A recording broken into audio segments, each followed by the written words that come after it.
Hello everyone and welcome to another card video. We are playing with alcohol inks today, and so I figured I'd go over some things before we made a card.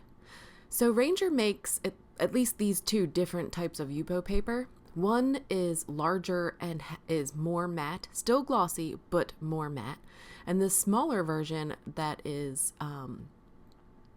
it's more glossy, and you can tell in this video. So they both react very similar with the alcohol inks, but they are different. Then I figured I'd show you my alcohol inks and some of the supplies that we're going to use. I did purchase like a cheap set of brushes just to use with my alcohol inks. That way I didn't damage my watercolor brushes in any way. We are also using some Nuvo Gilding Flakes in this video, and I'll show you how I use them. When you're stamping on glossy paper, StazOn ink is the best thing that you can use. We're also going to heat emboss. This is the awesome stamp set by Neat and Tangled and the awesome die. So I'm showing you how I've been playing with the alcohol inks. You can get different levels of concentration of color depending on how much ink and how much blending solution you use. I really like to put the alcohol inks onto the Yupo paper, blend them out a little bit, and then dry them really quickly with my heat tool. So that was with the blending solution. If you put alcohol inks directly to the Yupo paper and just dry it instantly with your heat tool, that will get a higher concentration of color. Therefore, it's going to be darker. This is Denim and Shell Pink that I'm using. And when you mix those two colors together, you can see like that shade of purple. So I've been just playing with one or two colors on a sheet just to see what I can do. And so the examples that you're going to see today are just two colors. There's nothing more than just the two colors. So the depth and dimension that you see is just from those two colors mixing together. So I've sped it up a little bit because it's really just the same thing over and over, and I'm just showing you how you can create a different flow depending on where you put the alcohol ink and where you put the blending solution and how you dry them. You can certainly air dry it, but I like the look that this gives you. This is the blending pen that is for the alcohol inks. If you put this blender pen to the ink, it almost reacts just like a Copic 0 marker. It takes the color away or pushes it away from the area in which you're using it. So I really like to be able to put like little circles or little lines or little images. This is a very small brush and a bit of the alcohol blending solution on the brush. And when you dip it and then apply it to the paper, you get these little circles. It's really neat.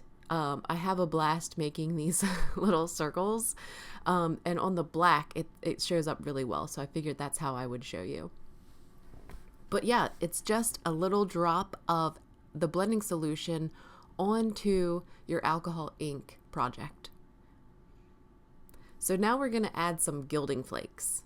So I've taken, this is Ranger Multimedia Matte in my little blunt tip syringe, and I'm just adding a bead of color along the lines of this alcohol ink background. Do not breathe when you open these Gilding Flakes because they will go everywhere. And if you have ever played with them before, I'm sure you understand. But I'm just applying some of the Gilding Flakes right along where I've beaded the liquid adhesive. And I'm going to let that dry. Pat it down so that it is adhered to the paper and then let it dry. But these Gilding Flakes are gorgeous and they put off a tremendous amount of shine to your project. It just takes some getting used to when you're playing with them because they can make quite a mess if you're not careful. That was the copper Gilding Flakes, and this is the gold version. They also have silver, and I'm just applying them, kind of making it like a vein in the project. So now we got a take off our gilding flakes. So I'm using this fan brush and I'm just roughly shaking off any of the excess gilding flakes that didn't adhere to the paper. I'm being quite rough with this paper, so I don't think you should be afraid of damaging it in any way. Make sure it's dried completely. Let it sit for a few hours and let it dry and adhere to the paper, and then just shake off any of the excess, and it leaves this really beautiful vein of gilding flakes in your alcohol ink project. Those little dots are the gold mixative. Those are concentrated drops of mixative. I haven't really figured out the mixative all that much. It reacts differently than the inks and the blending solution. So these are the projects that I was just playing around with. The one was Shell Pink and Denim. This is Willow and Cloudy Blue. This is Patina and Shell Pink. So in order to stamp a sentiment, I've started using the StazOn. This is white StazOn, and you can stamp, and then you should dry the StazOn and then restamp it. And that way, after multiple times, I'm telling you, like 5 or 6 stampings, it'll get really crisp and white. But we're gonna make a card. So I've started with the matte, the more matte version of the Yupo paper, and this is Willow alcohol ink, and I'm just applying the drops. This is Cloudy Blue alcohol ink, and drying them. And depending on how dark or light I want the color, I'm adding or not adding blending solution and drying it with my heat tool. So that's all I'm doing. I'm literally playing with this. There's no rhyme or reason. I really like the colors. I really like the circles that it makes. I like the veining that it makes when the colors blend together. It really makes it almost like a marbled texture or a marbled piece of paper. I'm sure that's why everyone else loves playing with the alcohol inks. So really just play with it. Just have a great time figuring out what you like and what works for you. This is the Ranger Multimedia Matte again, and I'm just adding a vein of gilding flakes. I'm going to use the gold gilding flakes on this project, and I'm going to create 2. Now this background is going to be cut down. So you can, if you mess up on a piece, you can just cut down another section. This piece of paper is much larger than an A2 size card front. So I'm just adding another vein of gilding flakes here. And now that it's dry, and it's really helpful that it's on this Epicurean board, that way I can hold it and I don't get alcohol or gilding flakes all over my hands.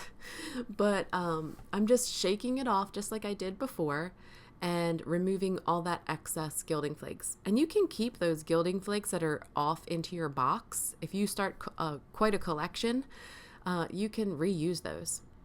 So now I'm figuring out where I want to cut this down. This is a stitched rectangle die, and I'm just cutting it down in an area where I think it looks good.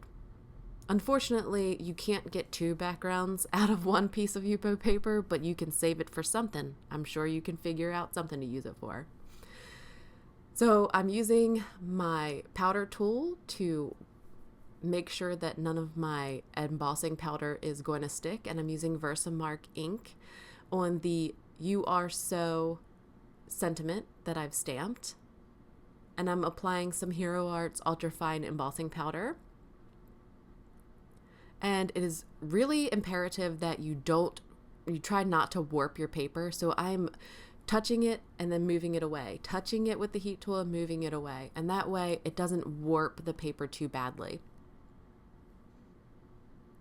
So I'm cutting down a piece of craft foam because I want to pop up this section of this panel of my card. So I'm using some 1/2-inch double-sided adhesive to adhere the piece of craft foam to my panel, and then the panel is getting adhered to a Simon Says Stamp Fog card base. I've cut out the die, the awesome die, multiple times from a piece of Nina 110 cardstock, and I'm adhering all the layers together. I've cut the shadow out of a piece of Stampin' Up gold foil cardstock, so it'll have the white awesome word die on the gold shadow. And depending on the colors that you use in your alcohol ink, you can really just change up all the colors that you're using. So now that I've got all the layers adhered together, we're going to put it on the shadow.